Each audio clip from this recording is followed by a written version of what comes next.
This is breaking news from the Las Vegas Review-Journal, sponsored by Michael Gaughan's South Point Hotel, Casino, and Spa.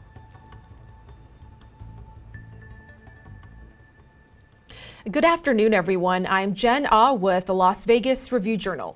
We're about to take you live to the Clark County Library, where the Clark County School Board President, Linda Cavazos, has scheduled a press conference. Let's take a live look. She's expected to address the recent turmoil among the top leaders of the Clark County School District. As you can see, she's already arrived. Last month, the school board voted 4-3 to terminate Jesus Jara's contract as CCSD superintendent. However, now the trustees are getting ready to vote again on Jara's fate. 3 trustees sent a letter to Cavazos and to the board's council asking for 2 items to be added to the agenda for the November 18th meeting coming up. One item would consider rescinding Jara's termination. The other one calls for an investigation of potential harassment of Jara and his staff. Now, during today's news conference, Cavazos may also address another issue. Jara is reportedly seeking more than $2.5 million to buy out the remainder of his contract and resolve allegations of harassment and retaliation against the board. School Board Vice President Irene Cepeda provided the swing vote on Jara's contract termination. However, in a statement released to the Review-Journal, Cepeda said she cast that vote because of what she called the toxic environment of the board. Also, 2 days before his contract was terminated, Jara emailed Cavazos and outlined allegations about her behavior. One of Jara's allegations was that Cavazos sent a text message to his chief of staff implying that he had support to become the next superintendent. As you can see, Cavazos has arrived there. It looks like she's getting ready to speak. Let's take a listen. I'm trying to stay on time here. I have 4:30. Is that what you guys have? Yeah. Yes.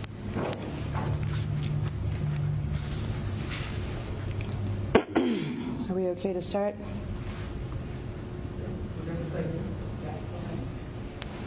Did you say give you a second?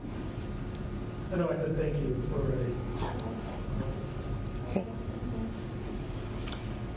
Good evening. I guess I should say late afternoon. Thank you all for being here for this very, very last minute press conference, and I thank the Las Vegas and Clark County School District for being able to book us a room at the last minute and for everybody to be here today. This has kind of been, I believe that one of the media had put down a turbulent 11 days since October 28th. I think that would be the understatement of the year. Unlike my previous press conference that was just a few weeks ago, a couple weeks ago, I think I've rewritten the draft of this prepared statement about 4 or 5 times in the space of about an hour and a half. And I finally decided that this was something that I just needed to speak from the heart on. Unlike the previous press conference, I only had possibly like one topic that we were focusing in on. And in these last 11 days, I believe we probably have several topics that kind of interact with one another. And so it was kind of difficult to figure out what to prioritize and what to put into focus. So the first thing that I want to do is I want to offer an apology to the community. I want to offer an apology that centers around our children, our students, the community, our educators, everyone. Because when I am receiving so many messages that are asking me about a word that starts with A and it's allegations, I think I had somebody ask me today, are you going to be talking about allegations? And I said, yes. Which ones? And I stopped and I thought about it for a moment, and I thought, which ones? We are here doing a press conference, school board president, and we're here to talk about allegations. So I started thinking about what this should be about, and it should be about achievement, accessibility for our children, should be about accountability, and about accomplishment. So I want to say just a couple of words, and then I'll go into some of these other items, and then we will definitely have some time for Q&A. But what you have been seeing on the school board meetings is not what you should be seeing. We should be seeing conversations about a focus on our children, student achievement, and what we have to do to take our children forward. And what people have been having to, I'll just say it, endure are hours-long meetings where a lot of things do not get done. I'm going to say that last Thursday was a prime example of this. I will give us a pat on the back for getting the redistricting done. We did choose a map on that, so I'm going to give credit where credit is due, and I think that our Board of Trustees worked well on that, and we came up with a very conducive map for all 7 districts, so I'm super happy about that. Now, the next item, which had to do with appointing an interim superintendent process, was going quite well. And I'm going to kind of just tell this in an anecdotal way because I think Chris G would know, former English teacher, you have to go into these like narratives and storytelling. We worked, I think it was like an hour and 40 minutes, and our audience stayed with us. We checked in with every single school board member. We checked in on whether the interim superintendent should be someone that is going to be seeking the superintendent permanent position. We checked in on the dates. We checked in on, I believe, just about everything you could think of in putting together a workable process. We got to a point where we were able to actually, talk about starting that the very next day. I think the other item was that we were going to use letters of interest and resumes. In an effort to move our district forward, to have a leader, and to be able to see and show the community what the process was going to be.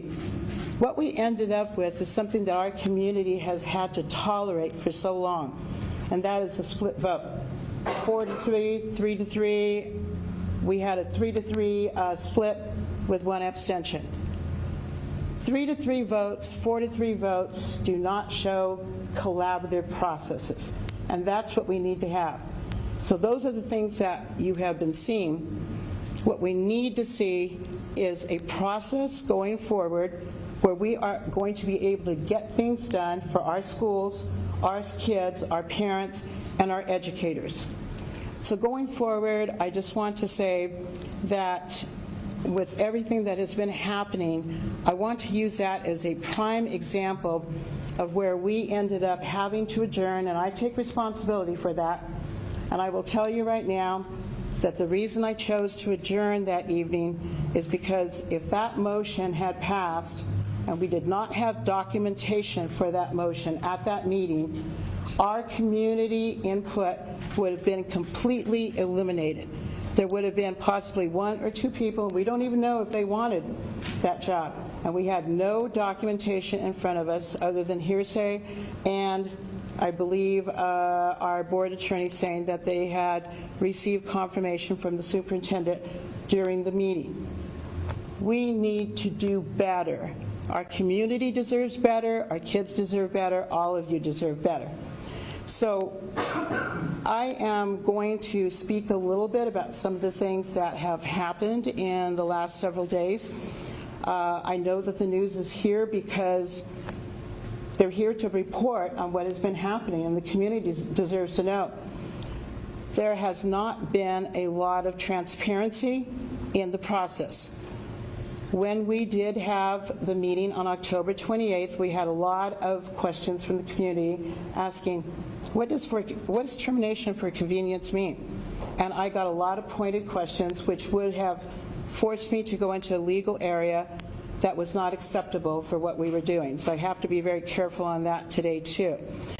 So what I want to do today is I want to address what some of the different stories that have been coming out in the last 11 days. So we had the October 28th meeting. The superintendent was terminated. We had another big story after that where there was no letter of termination, which is different from a notice of intent. A notice of intent is just basically reiterating what the board voted on, pursuant to the vote taken on October 28th, et cetera, et cetera. It's just very short, like 2 sentences. A termination letter is a little bit more complicated, and it basically limits or takes away the operational powers of the person who has been terminated.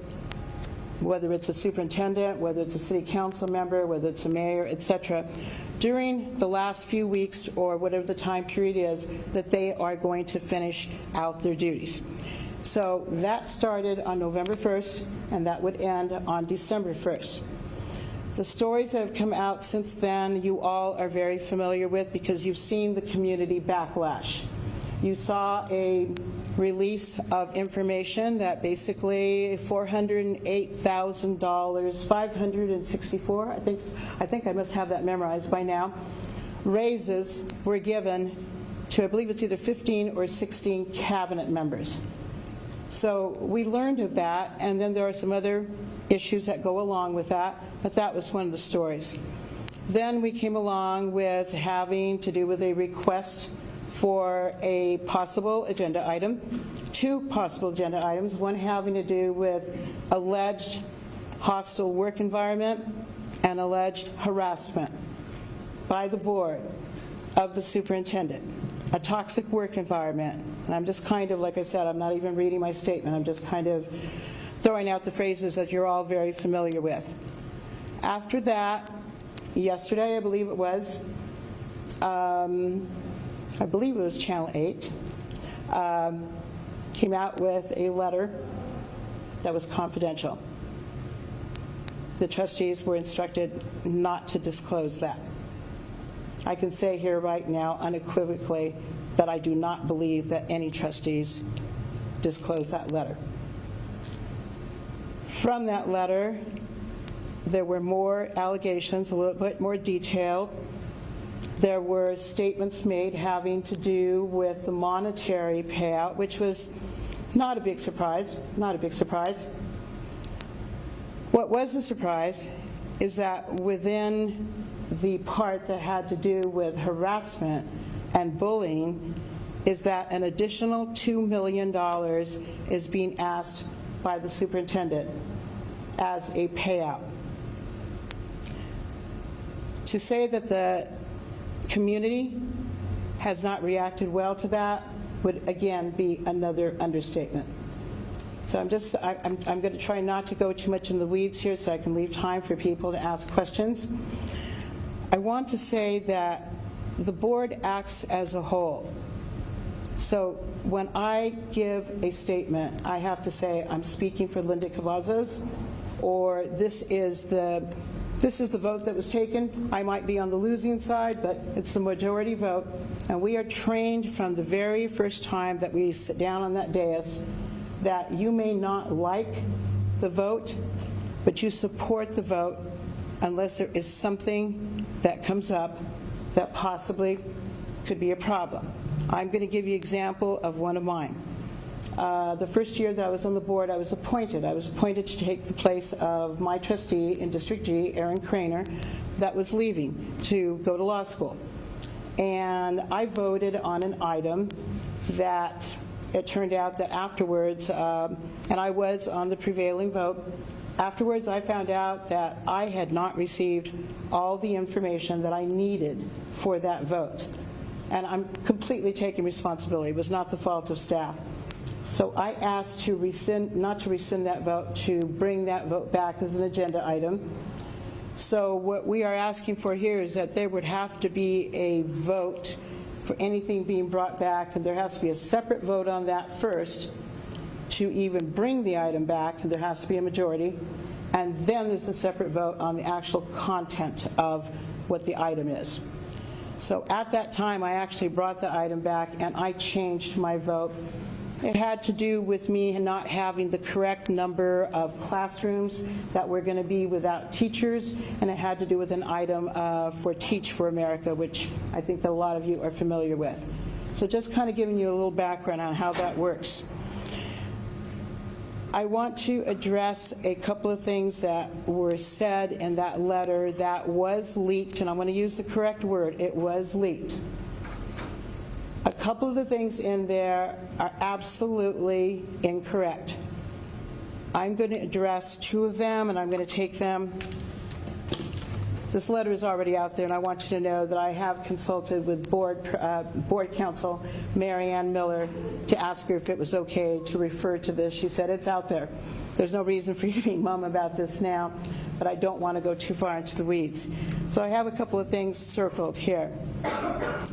I want to state to you that there is a place on page 2 that President Cavazos previously suggested in a text in which he publicly indicated that Dr. Jara's termination was supported by good cause, but that would have caused a public outcry. He was terminated for convenience, which means that we do not have to give a reason. At no time, and with having several attorneys review my comments and my prepared statement at the last press conference, which was right before Halloween, did I ever indicate anything for cause. At no time. The other one has to do with a statement that refers, and again, I think you all know that I cannot give details about the content of a closed session, although it appears that some of that is already happening. On the very last page of the Bailey and Kennedy Attorneys at Law letter that was sent to our board counsel, it states that a closed session was called for the purpose of addressing hostile work environment and harassment. I can state to you right now unequivocally, without being able to go into the details, that that was a business meeting called by the superintendent. They are very common to have before we have our actual board meeting that starts at 5. So some of you that have knowledge of this, you can call a closed session for a 241, which means it deals with lawsuits, any kind of legal action. A 288 is anything having to do with collective bargaining, an update on contracts, anything in that arena. So I want to again state adamantly that that was not the purpose of the closed session. I would like to be able to say more in that particular regard, but I think that on the advice of counsel, I want to stay in my safe zone. So I want to tell you that I probably have about 10 pages of notes up here that I did probably in between other meetings and things today, but I think that that would be non-constructive. I think it would be best to go to questions and answers, because you have to listen to us for an awful long time at those board meetings. I don't think you should have to listen to me for 2 hours in a press conference where you're here to get information, clarification, and some answers. So I am going to go ahead and open it up, and Tiffany is quick on that hand. She really is. Tiffany. Thank you, President Cavazos. So I wanted to ask, I know that that letter sent by the 3 trustees requesting to add on the agenda, rescinding the vote to terminate for convenience. How did you, I know you probably can't say how you would vote in that case, but do you think that that would pass this time, and when are we going to see that, as well as the other item they wanted added onto the agenda, the conducting the investigation into the allegations brought by the superintendent? Okay, so Tiffany, I think that's like a 2 or 3 part question. So your first part is Yes. if whether I can comment on how the vote can go. Right. Well, yeah. I mean, do you think that it would pass in this case to rescind, but also when are we going to see that on the agenda? The agenda item, as was requested by Trustee Cepeda and the other 2 trustees, and this is public information, were Trustees Evelyn Garcia Morales and Trustee Brooks. The way that this works is that if there are 3 trustees, you have the original requester and then the 2 that back it up, as the president, if it is formatted correctly, and they have asked for it, and in the agenda request, basically, and this again is also public, a special meeting can be held, or it can be put on as an agenda item. So everything was formatted correctly, Tiffany, so what I did is I looked at our schedule for the next week, week and a half, and with the Veterans Day holiday, and then there's a NASB, that's the Nevada Association of School Boards Conference in Lake Tahoe this coming weekend, starting on Wednesday night, Thursday morning. We had 5 trustees that are leaving for that conference. I can't even leave one trustee out. All trustees' voices have to be heard. So as far as whether I think that that is going to pass or not, I cannot comment on how people will vote, but you did remind me of one clarification that I do need to make and that I've seen in the press. I don't think it's an intentional mistake, but I noticed that several of the headlines said trustees are reconsidering their vote. And I believe the correct statement would be that we have one trustee that has asked to bring this back that was on the prevailing side, 4-3. The other two trustees do not have to be on the prevailing side to make the request, and they weren't. They were on the side that voted to retain Superintendent Jara. So until we get into we have to get past even the vote if we're going to get a majority to even do that and then go into the content. So I wouldn't be able to comment on how people would vote until we get into that. Just a follow-up. So is there any idea that it could be November 18th, or are you looking more towards the special meeting date right now? We are looking more toward November 18th because we quite honestly, Tiffany, don't even have a day that's open for a special meeting. There is a draft agenda review tomorrow morning, and then we hope to have the agenda for November 18th. We usually try to post it at least a week, which would be this Thursday. That's Veterans Day, but our hard-working board staff still works sometimes on holidays, so we're hoping to have that posted. The latest that the final agenda can be posted is the Monday before the Thursday of the meeting. It has to be posted by 9 o'clock at the latest. Did I cover everything? Yes, I'll probably circle back. I'm pretty sure you will, Tiffany. Yes, can you please say your name too, so I'd make sure they get all of this on the record? Yes, this is Kate Houston from Channel 8. My question has to do, you touched on it about, the split votes and the process going forward needing to be smoother between the trustees, and there are quite a bit of concerns about the amount of infighting right now with the trustees. What concrete steps are you taking as president to ensure people are on the same, lack of better term, on the same board here, to make sure that that is done and students and educators are at the forefront of this? Thank you for that question. What we are doing is I am working with Deb Oliver, who is Executive Director, and this was actually something that was already planned about a month and a half ago. Deb Oliver, and then I believe it's another Deb, I believe it's Darby, and she is one of the trainers. They are both trainers at this upcoming conference. We are planning a retreat with basically team building, conflict resolution, and there's a lot of other subtopics that are going to go into that, and as a therapist you probably don't want me to stand up here and go through all of those, but that was planned even before these most recent events. And again, being quite transparent, it's obvious that to anybody that's even watched a couple of our meetings that there are some distinct divisions, so I'm not going to be facetious about that. Thank you. Tiffany? I wanted to ask kind of the rules of during the meetings because, and I want to clarify because I think one of this was discussed a year ago. We have some trustees who are on a Rubik's Cube while the meeting's going on. We have another trustee who's tweeting during the meeting.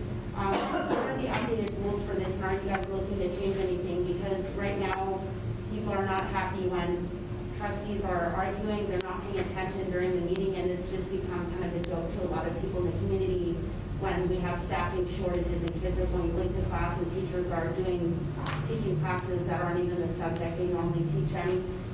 Are you guys even looking at the rules for what's happening with the board during the meeting? Absolutely. Now, as a president, before I was president, yes, I was able to check if there were questions from constituents. Running the meeting, it's a whole different story. I can't. As far as the Rubik's Cube, I believe that is just something that, if you're referring to Trustee Ford, and I believe that you are, she's been very candid about that she has ADHD and that she needs to sometimes keep her hands occupied to help her think. As far as we don't have a specific rule about the Rubik's Cube.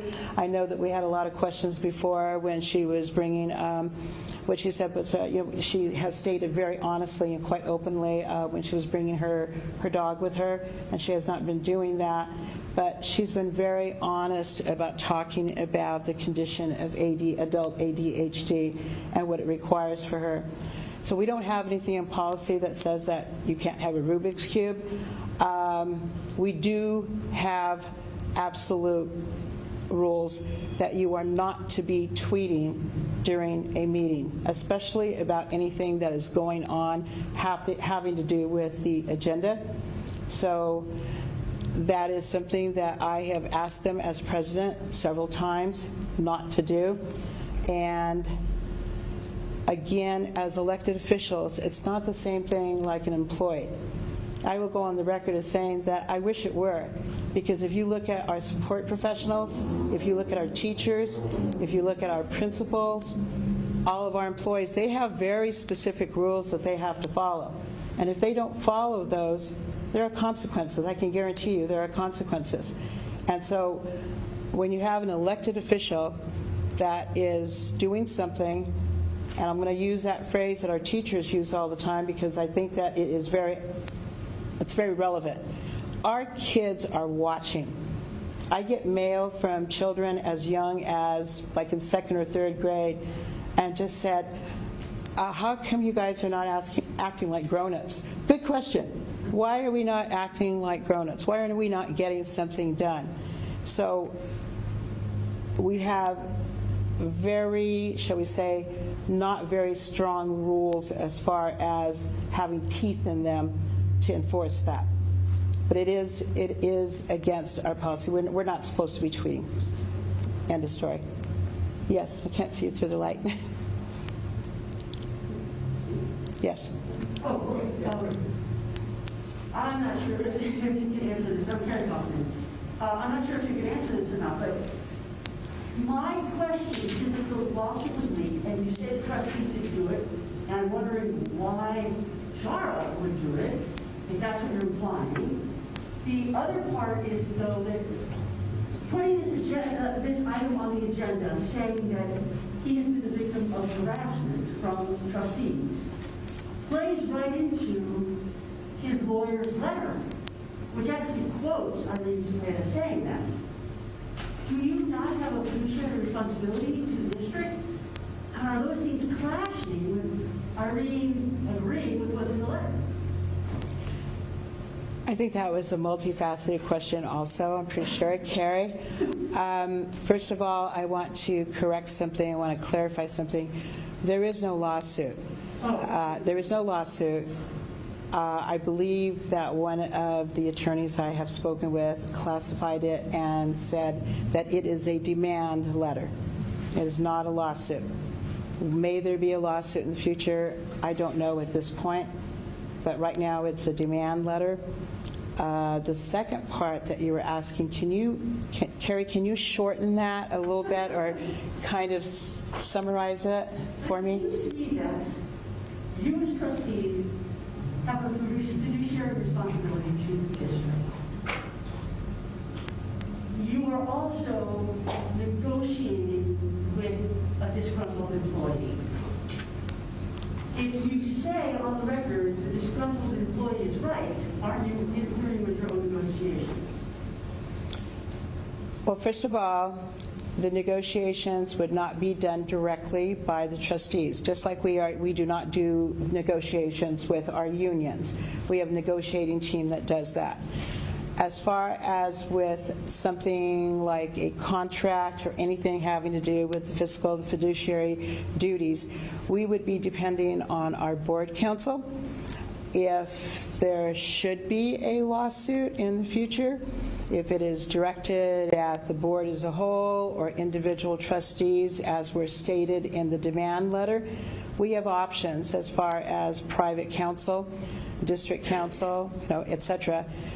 But I will not say anything against a colleague because I have not spoken with her about this specific thing. And so I would hesitate to say anything demeaning or derogatory without speaking to her. I can speak to the global question. Do we have a fiduciary duty to look out for the district and to be able to protect the interests of our students and our community and our educators? Yes, we do. I just can't speak to the specifics that you're asking about. Jackie? Yeah, I had a timeline-related question. So with this new agenda item, to possibly do a revote, you have to vote on actually taking that step first? And I couldn't hear the first part, Jackie. Could you repeat it? So this agenda item, you have to agree to take the vote? Yes. Okay. It's a separate motion. Okay, that's what I thought. So then my second question is, would that vote, the revote take place on the 18th as well, or is that pushed down the line? I think it's almost the same thing as what Tiffany asked, and right now we are not seeing a path forward for a special meeting because we have no dates with the conference and with the holiday. So again, we don't even have the draft agenda set yet. But the agenda request specifically asked for either a special meeting or an agenda item on November 18th. But those two things couldn't happen on the same night as the 18th. The reason I'm asking is because Dr. Jara's end date is December 1st, so I'm wondering if that revote in theory would even occur for that time period. It could still occur. We have to kind of go backwards from the date, Jackie. So that December 1st, that was from November. The vote took place on the 28th. The next day was Nevada Day. Notice of intent has to be hand delivered. And so it was not hand delivered until the following Monday, November 1st. So then that then started kind of the clock ticking for December 1st. So I think what you're asking is, would we have to revamp the dates? Well, I'm just wondering if this potential revote on his termination would occur the 18th, or will there be a separate agenda item to again discuss the possibility of an interim, so we don't end up in a position where we have superintendent? I think I got you now. I'm sorry, and I couldn't hear you very well. What we are looking at right now is on November 18th, having a separate item asking whether the trustees, by majority vote, are amenable to bring this item back. So then the other item would be to reconsider the termination. And for that, there would have to be what you're used to seeing, which says discussion and possible action. It would be worded something like that if a vote was to take place.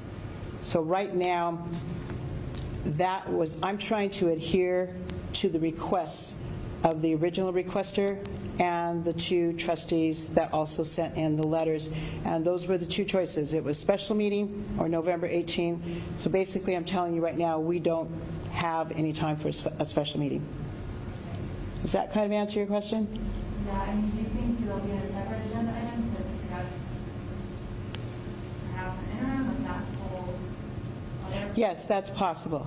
Yes, that's possible. As I said, the agenda review is tomorrow. That's usually conducted by myself, by Trustee Cepeda, by Dr. Jara, and then office staff. And I believe that Dr. Brenda Larson-Mitchell is going to be sitting in for Dr. Jara tomorrow on the agenda review.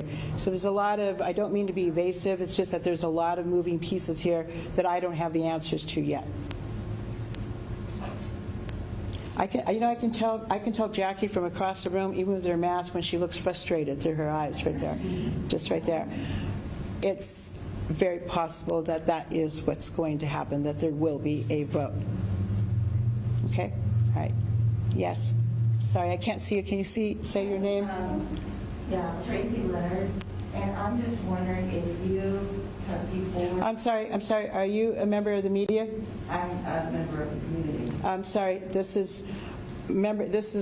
was not closed, but only members of the media can ask questions. You're welcome to be here and to listen and to record if you wish. Question feedback's on her.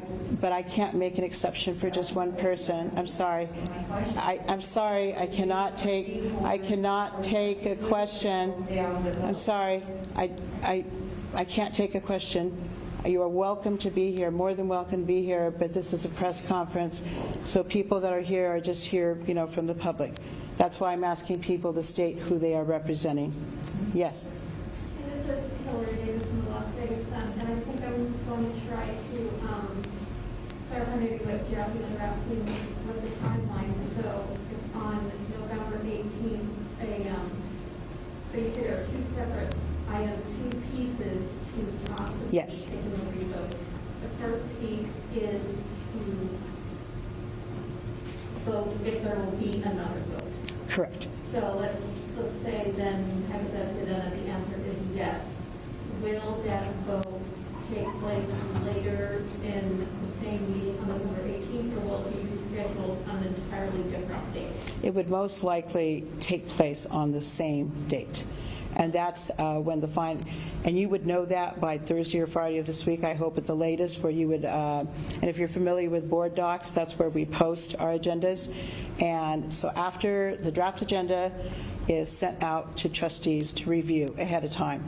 And then but it's just kind of like, I'm sending out a draft agenda. And let's say that you look at the draft agenda and say, hey, this doesn't look right, or what is this item about, or whatever. You would then contact me, or you would contact the superintendent or our board executive office staff, Ms. Crone, and say, I don't understand, but could I get a clarification or whatever? And then that clarification question is sent in. We do the draft agenda the next day, and we have the questions there, and we try to get those answered. After that, we try to solidify and get everything put together, whether we need to wordsmith, change a couple of ways that the things are agendized, maybe the order, the sequence, and then after that, the final agenda, and that is approved by me. And before that ever goes out, that has to be, I have to look at every single thing and make sure that it's in the proper sequencing and that everything is there. Once that agenda posts, then we get the backup material. Now, I know that might sound weird. When I first came on the board, my first question was, am I getting this wrong? When we do our briefings and when we look over the draft agenda, we don't have the reference material. And that's because we're Sunshine State, open meeting law. So not until the final agenda goes out to you guys and to the whole community, then we are able to see the reference documents. Separate agenda item, same meeting. I'm sorry? So separate agenda item, same meeting. Yes. Most likely, okay? I just have to keep saying that over and over again because we don't have the final agenda yet. Jackie? Or was there somebody else that had their hand up? I'm sorry? Oh, you did. You did have your hand up. I just can't, I can barely see you. Well, I have a couple of quick questions. Certainly. One, you've already talked about the letter, you mentioned the letter. We just want to make sure we're all accurate and on the same page with the letter.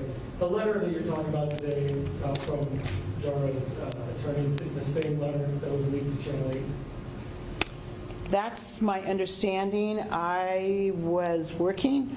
I did not know that anything had been leaked until I know you guys all know this familiar feeling. You turn your phone back on and it starts blowing up, both of them. And I had numerous messages from not only the media, but from friends, and they sent me the link from Channel 8. So did we already have that letter? Yes, we as trustees had that, but it was a confidential document. We were instructed that we were not to speak about this unless we were consulting private counsel. And then you talk a little bit about surprise factor when seeing the $2 million figure. Can you expand it all? Can you talk at all about, what you thought, what you felt when you read that letter, the content of it? Here comes the English teacher stuff again, Christy, where I just can't decide on the adjectives. Puzzled would be too mild. I think shocked would be a little bit too far on the other end of the mystified, puzzled, not understanding. And I don't know if you're referring to just the $2 million amount, but just the content, the whole shebang here. I guess the first thing that came to my mind was when I saw hostile work environment and harassment. First thing that came to my mind was the anti-racism policy, the children in our schools, our educators, what they are going through, and I don't believe they've asked for $2 million. And I don't mean that to be a ludicrous statement. I don't mean that to be a smart aleck statement.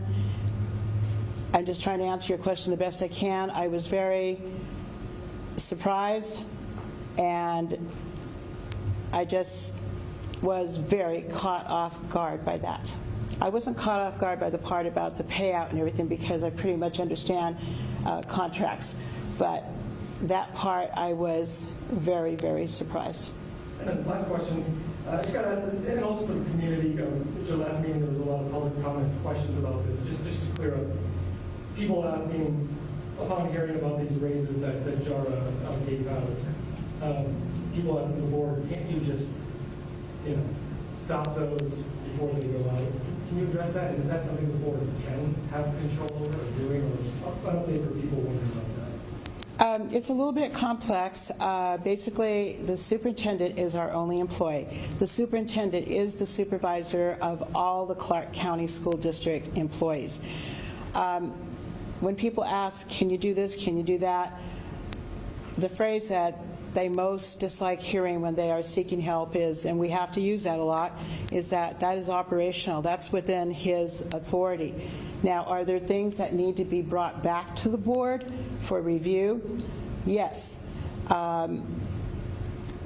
We ourselves would need to have that brought back to the board anyway, I believe in December. Had this been talked about, and again here, transparency, I've already put this out publicly, had this been talked about before as a possibility? Had it been discussed before? Yes, it had. And I was very honest in speaking with, I think, a couple of you that are here in the room right now. But what had not been done is we had not been told the amount of the raises, who exactly would receive them other than cabinet members. We did not know the range. We did not know the total amount. And it was not brought back to us to be discussed. And certainly, I can say for myself, I was not expecting a superintendent who had just been terminated to do this. That's as directly as I can put it. If we had succeeded after an hour and 40 minutes of putting forth that interim policy that we worked so hard on to the process, is it possible that an interim superintendent could then have rescinded those, have canceled those out, brought them back to the board, taken any kind of action? Absolutely. Absolutely. So I hope that answers the question. Absolutely. I'm sorry, absolutely on everything here. So I'm not sure, was it Tiffany or Jackie who had another question? You guys want to duke it out, or? So I just to follow up, so I know you mentioned the letter is not a lawsuit, the one from the attorneys from on behalf of Dr. Jara. But so legally, are you guys able to work with him directly, or how does that all work since there are allegations against specific board members? Are you able to still work with him directly like you would, or since there are allegations out there, do things operate the same, I guess? We normally would work through board counsel, and board counsel represents us. That's Ms. Mary Ann Miller from the Clark County DA's office. If Ms. Miller feels that a closed session, when I say closed session, I mean just the trustees and the attorney, if she feels that a closed session is necessary so that the entire board can go over these and that we can hear the different options, she will contact me, and then we jointly will call a closed session to handle that. And that would be, I don't think that there is any difference as far as whether an allegation has been made or not. Okay, so you said an upcoming meeting would be Dr. Brenda Larson-Mitchell rather than Superintendent Jara. Is that because of the letter, or just? Oh, no, I'm sorry. I should have clarified that. That's just for the draft agenda review tomorrow. But it's not like he's not allowed to be there? Oh, no, not at all. Oh, no, not at all. Okay. No, he's still working out, those 30 days. So it's just simply that would be his choice. Yeah. Okay. Jackie? Yeah, you had mentioned earlier at the call of unity for the board and how even on Thursday thought it was heading in the direction of perhaps a positive vote, an hour and 40 minutes into it. Moving forward, if we have this revote and he's retained and does not resign, what's the likelihood the board can work with him? That's a therapist question, Jackie. It really is. I think at that point, you know, it's again like what I said before. We all know, those of you that have been around for a while, that last year there were some things that happened where there was a special meeting that was cut short, and there was a split vote, shall we say, divided board on the discussion on that, and I know that you were following that. And then we had a contract extension that was also not, a 7-0 vote. That was a split vote. So on this, and I have to again, I'm starting to talk like a lawyer here. It's starting to scare me a little bit. On this, I believe that we would need to take a good hard look about what it means when there is a majority vote, and specifically we are to accept that majority vote. If there is something that there is a reason to bring up and that it is in a legal arena, then that needs to be addressed legally. For this, what you're asking, I think it's going to take a lot of self-reflection. I think that every single board member, including myself, is going to have to look at the kind of job that we've been doing and what can we do to make it better. And I do believe that even though a lot of the times I try to be the peacemaker, the mediator, I know people get tired of me saying, can I please clarify that? Because I want to make sure that everybody is kind of on the same page. So I think it's going to take not just one retreat, but I think that if what you say happens, that the vote is flipped, that he does remain, the likelihood of working with him is going to be, I think, an individual question that all of us are going to have to ask.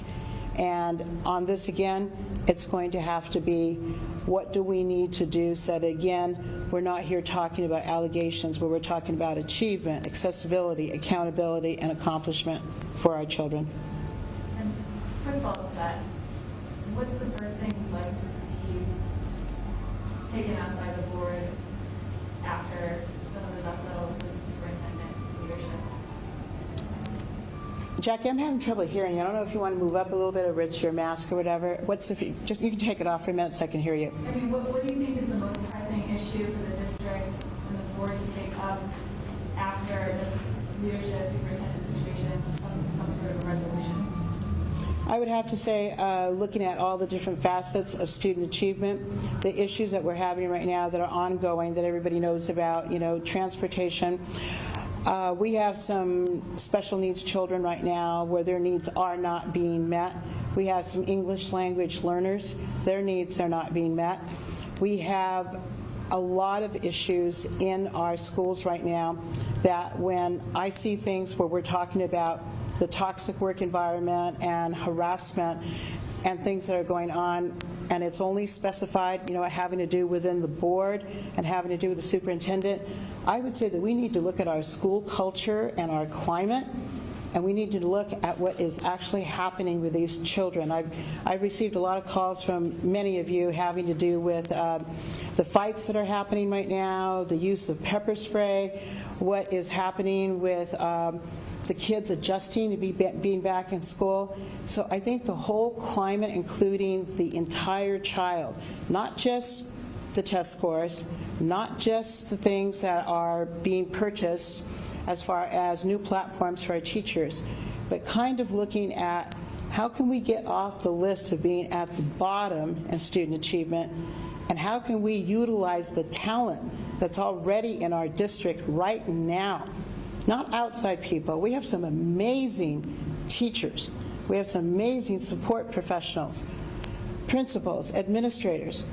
And I think that we need to take a good, hard look at what our priorities are here, because we are losing teachers, we are losing support professionals, we have people that are calling me, crying about they thought that they were going to stay here for their entire career, whether it is as a licensed professional or support professional.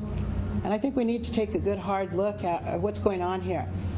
So I know that's a big question to a big answer to a short question, but I think you get the general gist of it.